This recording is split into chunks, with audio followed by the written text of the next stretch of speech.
Bonjour à tous, je me présente Maxime Gras, je suis chargé d'affaires au sein de l'incubateur DKBFC. Et cet incubateur, il a une particularité, c'est qu'on incube des projets liés ou issus de la recherche publique. Et c'est pour ça qu'aujourd'hui, je vais animer cette table ronde où on va avoir le témoignage de 3 chercheurs qui ont créé ou participé à la création de leur start-up. Voilà, donc, messieurs, déjà, merci d'être venus. Peut-être pour commencer, ce que je vous propose, chacun votre tour, c'est de vous présenter, puis en 2 mots, donner finalement dans quel domaine, quel est votre domaine de recherche, et puis dans quel domaine travaillent là où les startups que vous avez créées ou que vous êtes en train de créer. En quelques mots, parce que je sais que vous pouvez être... Bonjour, je suis Andrei Constantinescu et moi et mon entreprise, on développe en tant que pionnier un contrôle cellulaire pour les produits sanguins destinés à la transfusion sanguine. Cela en premier temps, et en deuxième temps, on va créer un diagnostic sanguin en cartographiant le sang pour la première fois pour augmenter la précision de l'acte médical. Voilà. Bonjour à tous, mon nom est Christophe Nicole, je fais de l'intelligence artificielle et j'ai créé plusieurs sociétés dans différents domaines, dans le domaine du bâtiment entre autres, il y a une vingtaine d'années quand rien n'existait en termes d'accompagnement. Enfin bon, on va parler de tout ça plus tard. Voilà. Bonjour à tous, je m'appelle Maxime Ambard, je suis maître de conférences en informatique à l'Université de Bourgogne, donc j'enseigne à l'IUT d'informatique. Et je fais mes recherches dans un laboratoire qui s'appelle le LEAD, ou le LEAD si on veut être un peu pompeux. Et donc moi je travaille sur un système pour les personnes non-voyantes qui s'appelle de la substitution sensorielle. Et en fait on va essayer à travers ce système de convertir une information spatiale qui est habituellement une information visio-spatiale par les yeux en information audio-spatiale où on va s'appuyer sur la modalité auditive pour pouvoir transmettre aux personnes des informations relatives à leur environnement immédiat.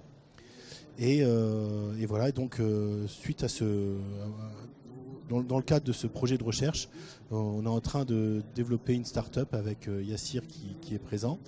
Et voilà, donc on pourra vous en parler un peu plus. Alors voilà, la première question que j'ai pour tous les 3, c'est qu'est-ce qui a été le déclencheur? Qu'est-ce qui a fait que vous vous êtes dit un jour, je vais pas forcément arrêter, mais en tout cas je suis chercheur, je suis dans mon laboratoire et je vais créer une entreprise, je vais créer une start-up. Qu'est-ce qui vous a fait ce déclenchement? Ok, je reprends. En fait, moi, il n'y a pas... Oui, un déclenchement, non, parce que à chaque fois que je travaille sur mon système de lunettes intelligentes pour les personnes aveugles, je me dis toujours, j'espère que ça servira, ce que je trouve là, ça servira plus tard à des personnes aveugles et qui pourront bénéficier des travaux que je fais. Et donc moi, c'est toujours été un peu dans mon esprit, cette envie de créer une entreprise. Mais en fait, ce qui manquait, c'était un peu un déclencheur ou un contexte qui faisait que les choses étaient porteuses. Et en fait, ça s'est fait justement quand j'ai rencontré Yassir qui est présent, dans le cadre d'une expérimentation où je le faisais circuler dans un gymnase, mais en fait on avait placé toute une forêt de poteaux et on lui demandait d'éviter ça grâce à notre système audio. Et voilà, après le test, il m'a dit ouais, c'est pas mal ce système-là. Est-ce que tu penses vraiment faire quelque chose plus tard? Parce qu'il y a peut-être quelque chose à faire vraiment maintenant. Et voilà, en fait, ça s'est créé comme ça, quoi, avec une rencontre qui a été vraiment le déclencheur.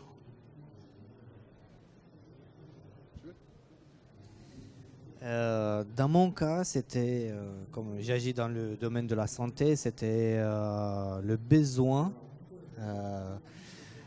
d'améliorer le diagnostic sanguin. Parce que moi-même, j'ai vécu des erreurs d'interprétation de la part des médecins. Je me suis dit, qu'est-ce que je peux apporter avec mon expérience de chercheur depuis plus de 14 ans dans ce domaine, particulièrement en hématologie. J'ai créé tout un concept, après un projet ensemble avec DECA, qui veut et qui a la pertinence d'améliorer ce domaine du diagnostic. Alors moi c'est beaucoup plus prosaïque. Je suis arrivé à l'université où j'ai constaté qu'il n'y avait aucun moyen pour faire de la recherche, pas de financement, rien du tout. Ou alors il fallait s'entretuer entre nous pour obtenir de l'argent. Et cet argent-là était une misère par rapport à l'exigence d'excellence mondiale qu'on nous obligeait de suivre. Donc je me suis dit, en fait, moi ce que je sais faire, c'est je viens de l'industrie, alors je vais créer une boîte pour subventionner mes propres projets de recherche. Et donc, c'est ce que j'ai fait. J'ai créé une première société avec un industriel. Je l'ai convaincu. Et mes 3-4 premières thèses, c'était des thèses CIFRE avec ma propre société. Comme ça, au moins, j'étais tranquille. Je pouvais faire ce que je voulais. Voilà. Vous voyez, donc, moi, c'est pas parce que j'étais brillant comme les deux autres que j'ai trouvé un truc génial. C'est juste que je me suis dit, on n'a pas les moyens de trouver des trucs géniaux avec les moyens qu'on a. Donc, je vais créer un système qui va m'aider à me financer. Et depuis, j'ai accompagné 50 entreprises comme ça. Alors justement, ça fait une bonne transition avec la suite. Est-ce que tous les trois, est-ce que vous avez été accompagnés par des structures, par des institutions dans votre projet? Et si oui, qu'est-ce que ça vous a apporté? Je pense que pour la réussite d'un projet, plutôt en recherche et en deep tech, c'est fondamental de créer une équipe. Donc, mon premier objectif était de créer une équipe avec l'incubateur. On a incorporé un prestataire externe. Donc, on a travaillé tous ensemble pendant plus d'un an pour avoir une perspective claire. Parce que nous, en tant que chercheurs, c'était mon cas, je suis arrivé avec une idée, un concept, mais décomposé. Donc la stratégie était de me recomposer et de créer quelque chose de cohérent, comme les jouets Lego. Construire une perspective, c'est essentiel à partir d'une idée. Alors, moi, il y a 20 ans, il n'y avait personne. Donc, en gros, c'était débrouillez-vous. Donc on m'a donné un fichier vide et on m'a dit vous le remplissez sur les critères juridiques, administratifs, financiers, etc. Vous vous débrouillez de A à Z. Donc d'où ma coupe de cheveux. Et il faut vraiment... Voilà. Depuis 20 ans, fort heureusement, la France s'est rendu compte que peut-être le développement de start-up, c'était pas idiot. D'accompagner des porteurs de projets qui n'avaient pas forcément l'alpha et l'oméga de la connaissance, et qui avaient la nécessité d'être supportés sur les conseils liés à la comptabilité. Puis quand je vous dis comptabilité, il y a public, privé, enfin tout le droit des affaires, le droit de n'importe quoi, etc. Surtout en intelligence artificielle, où aujourd'hui juridiquement il n'y a rien qui est défini, il n'y a que des intentions. Alors que j'ai vu mûrir tout un écosystème, en tout cas en Bourgogne, avec des gars BFC, avec plein d'autres acteurs qui nous ont accompagnés, qui accompagnent aussi beaucoup d'entreprises maintenant.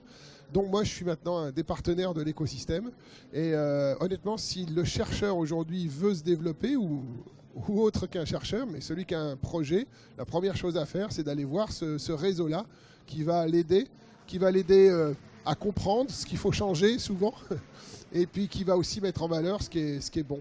Voilà, donc n'hésitez pas, en 20 ans, il y a eu une transformation fulgurante. Et récemment, j'ai demandé une convention à l'université pour un nouveau contrat et on me l'a livrée. Elle était vide sur le plan juridique, financier, etc. Il a fallu que je me débrouille, mais maintenant j'ai l'habitude. Eh ben oui, donc les choses ont bien changé depuis 20 ans. Hein. Donc moi, on a eu la chance en fait d'être pas mal encadré, notamment avec une structure qui s'appelle Science, qui permet aux chercheurs de bénéficier de financement pour faire ce qu'on appelle de la maturation ou de la prématuration. C'est donc une somme d'argent qui est allouée pour essayer de porter une idée de recherche à la base vers un produit qui peut être économiquement intéressant. Et l'idée généralement, c'est qu'à la suite de la maturation, on a soit un brevet, soit un démonstrateur, un proto, qu'on va pouvoir utiliser pour promouvoir un peu notre idée, pour chercher des associés qui vont vouloir intégrer en fait le projet. Donc ça, c'est une première partie, la science avec la maturation.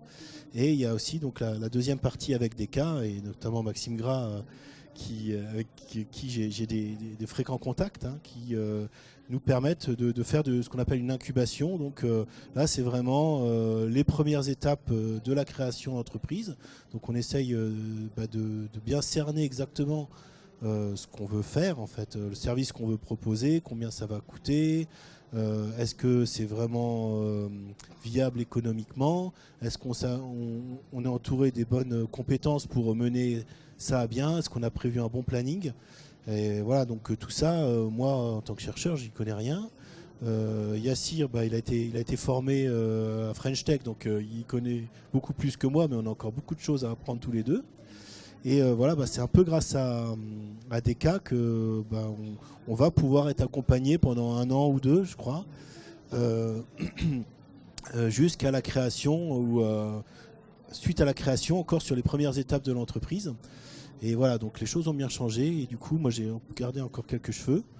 Et voilà, donc voilà, c'est vraiment très important pour nous peut-être de pouvoir être encadré comme ça en ce moment. Et alors, si vous aviez un conseil, parce que j'imagine qu'on a plein d'audacieux qui vont avoir l'audace d'entreprendre un jour dans cette salle, si vous aviez un conseil à leur donner?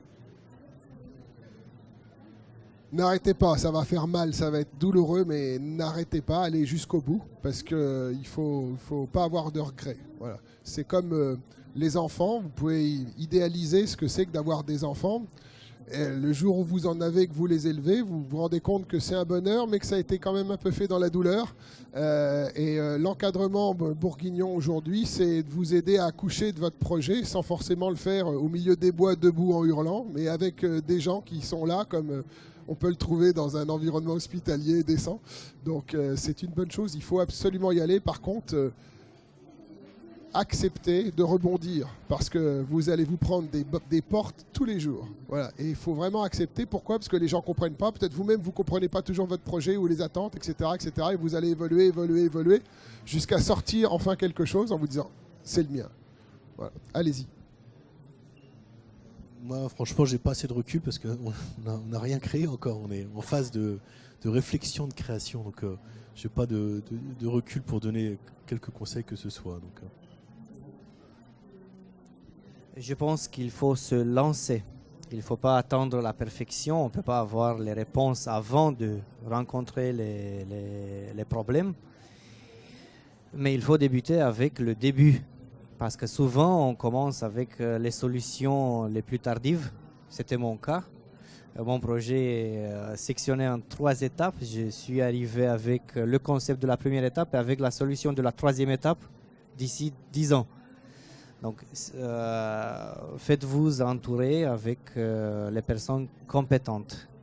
Et il faut se lancer. En recherche, quand on fait un manuscrit, le plus tôt possible, on l'envoie, même s'il est imparfait. Comme ça, on a le recul. La 2e ou la 3e fois, il sera accepté pour la publication. Donc, même chose pour les entreprises, il faut se lancer, mais avec le début.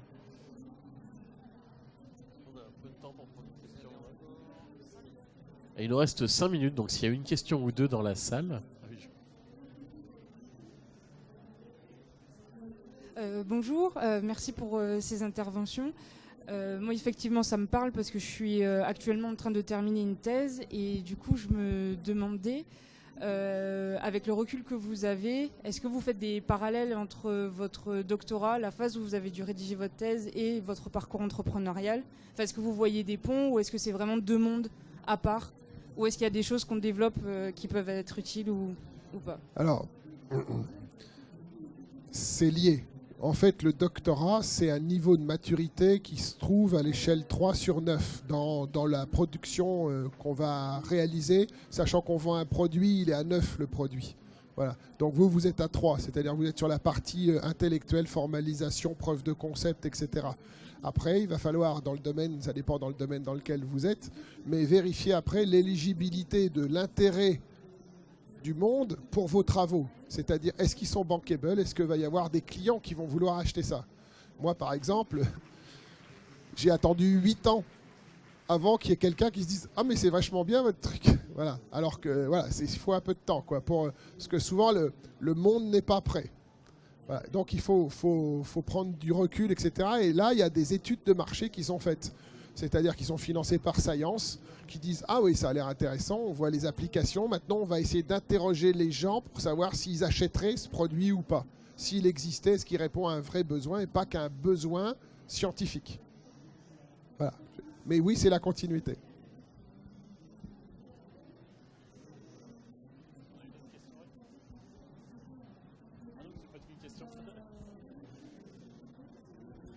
Moi, j'ai une question. Ah, mais oui, vas-y. Oui, moi j'ai une question. Combien d'entre vous, en fait, ici, veulent développer leur projet d'entreprise? Eh ben, c'est bien. Vous pouvez voir ce monsieur, lui, il vous aidera. On a un stand sur le... N'hésitez pas à passer nous voir. Eh ben, merci à tous. Merci à nos 3 intervenants. Je pense qu'on peut les applaudir. Merci.